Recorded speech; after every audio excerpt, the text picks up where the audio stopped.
The history of Stu. On the 15th of March 2021, Stu was added, and as you probably already know, Stu was incredibly overpowered when he came out. And the first thing that happened to Stu was that his Gasso Heal star power was added on March 31st, 2021.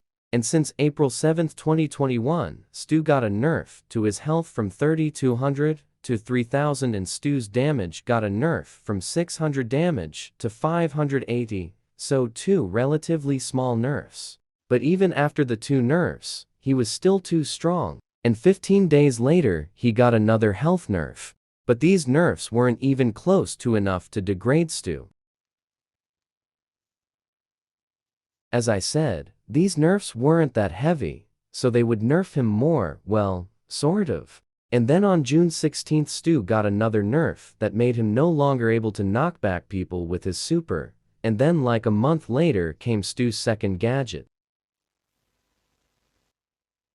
And then on the 8th of August came Stu's second skin ever, and I think this is a terrible skin. I just think for a 79 gem skin, it needs more like a shot and super animation, which I don't think would take them that long to do, and the whole emo vibe the skin gives is just cringe. Anyway, by now, quite a few people have learned how to play Stu effectively and efficiently, and Stu has been a huge fan favorite ever since he came out. And even after all these nerfs, Stu was still super good.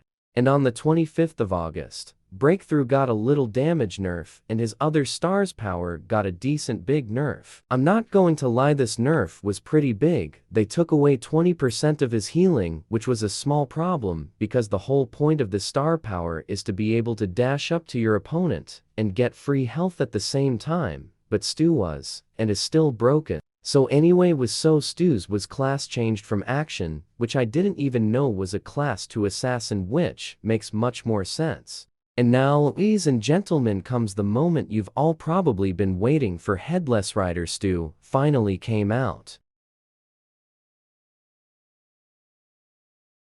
And after that Stu got the damage nerf from 580 damage to 540 damage, so a small nerf. I won't lie, I don't understand why Stu didn't get a big nerf, just a bunch of small ones. I guess it was because so many people had Stu as their favorite brawler, which is no wonder. Stu is so much fun to play, but still no one good reason to let him be super overpowerful.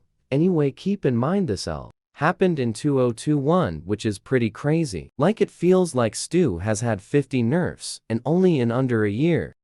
And on the 27th of April Stu's true silver and gold skins arrived, and they are okay, guess. There are still some changes left, but I can't bring myself to address them, so just read on.